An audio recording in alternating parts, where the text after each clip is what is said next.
Hey everyone, Larry Bailey here, Awesome Technologies Inc. It is 4 o'clock on February 20th, 2024. It's a Tuesday. We get together as a community every Tuesday, 4 o'clock. Thanks everybody for showing up. I am super pumped to have a great discussion today about personas and roles. And we'll talk about multiple persona syndrome, which is something that honestly is fairly rampant in Encompasses across the universe. So if you feel like you're the only one, you're not. So we're going to talk about that. We're going to talk about the realities versus, the ideals, kind of a thing. Talk about personas. I also want to talk about Texas.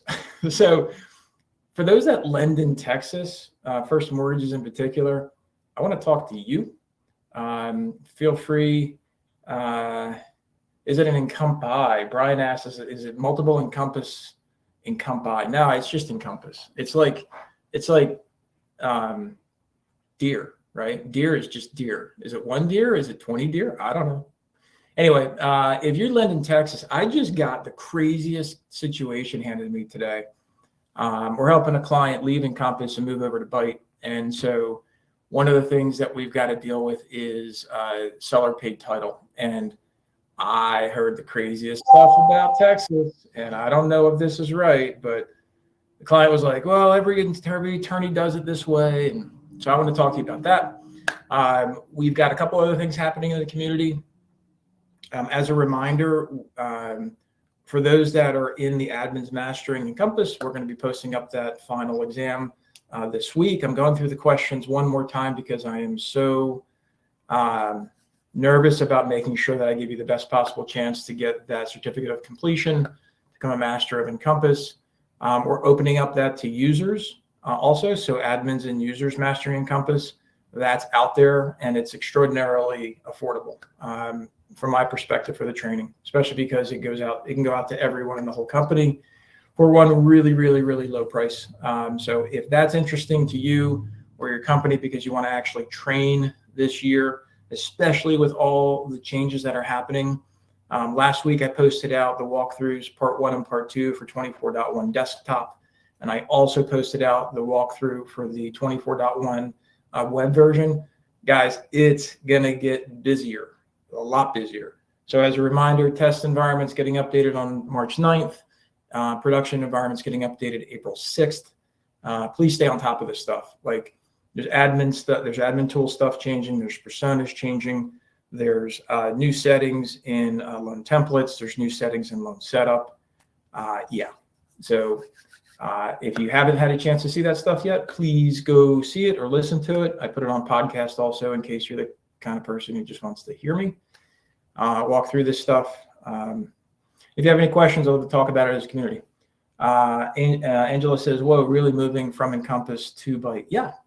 So what they're doing, they're a smaller shop. And honestly, Encompass is remarkably expensive for a smaller shop. So crazy enough, Byte actually has similar but very different customizations as compared to Encompass. Most other platforms that speak to like 10 or less users as a company don't let you customize jack crap. So it's kind of sad. So yeah, Byte actually lets you do it, but it's a process. It's a whole different syntax, whole different language. Anyway, for those that just joined, I set the agenda up today to talk about personas versus roles, or personas and roles best practices. We're going to talk about multiple persona syndrome. Before I do that, though, first things first, does anybody have any questions? Luba, are you on? Yeah, you want to come up and ask the question, or do you want to chat? What do you want to do, Luba? Dealer's choice. Chat? Okay, that's fine. So for those that don't know, Luba had a question in the community. I don't know, was it over the weekend or Friday or yesterday? But, problem with DU, right? Services, right? So you get somebody who is allowed to run services, but then when they go to the services panel, they type in their own friggin' password and username, and it wipes out the services password management. And then it fails. And then they call you, and then you have to remove them from SPM, save, add them back, save, and then have them restart Encompass, and then tell them never do it again, or else you're no longer their friend. But then they do it again anyway. So what I suggested to Luba was to get over and check out the Encompass Partner Connect version of Desktop Underwriter. And I said, come to the thing today and ask any questions. So here you are, Luba. So go ahead and type up your questions. That's the setup. So certainly, is anybody else using Encompass Partner Connect for DU? It's not available on DO yet. I believe LPA is there, although I don't have anybody personally using it. Lisa used DU through EPC. Just to be clear, that's the question. Awesome. So Luba, connect with Lisa. Lisa, is there anything special that you would want to share with the group in terms of setup? Obviously, we need to go into desktop, or you can go to encompass.ice.com, but get over into admin settings, get into services management, that kind of a thing. Lisa says, we're not ready. We're brand new to Encompass. So you probably didn't even use services password management, did you? You went right to EPC, Lisa. Patty says, oh, good for you, Lisa. You ducked a bullet. Nice job. Patty adds using EPC for data verify, Equifax, setting up FHA connection, not DU yet. Yeah, Patty, if you're already into EPC that deep with data verify and the other stuff, check it out because it relieves a lot of the pressure of user credentials. And again, anything that's in EPC on web settings actually transfers to desktop seamlessly. And the interface is different too. You no longer get the old school services management interface. It's a brand new interface. Optimal Blue is available soon. Yeah, there's a whole bunch of new. Listen, by the end of 24, the goal is to get as many people that are actually doing a significant amount of business over on EPC. So, just as a reminder, the 4 things I've been saying now for, I don't know, a year is number 1, get your vendors to Encompass Partner Connect. Number 2 is to get on enhanced conditions. Number 3 is to understand how to better leverage workflow engine. And then the 4th one is to really start seriously considering using the task-based workflows or workflow tasks on the web. You can use workflow tasks in desktop, but the UI user interface is just not as designed. You get your for that on the web.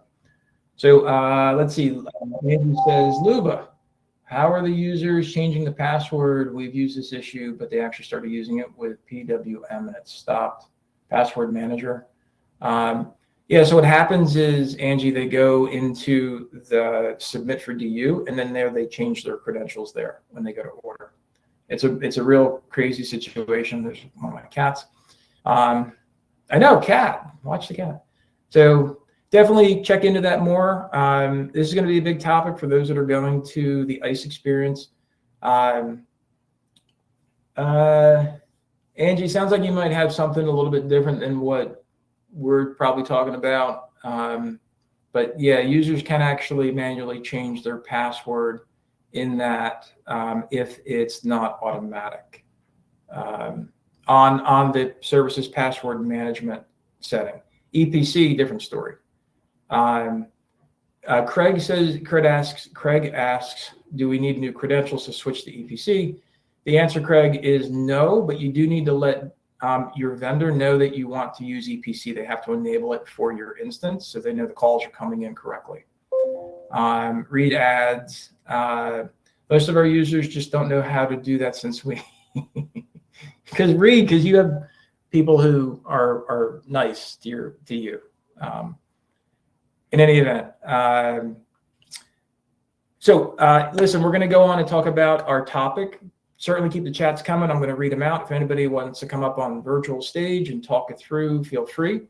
So if you're watching this on replay or some other place else, get over to mortgage.community and get in there and check out the full thing. So, and we'll see where it goes.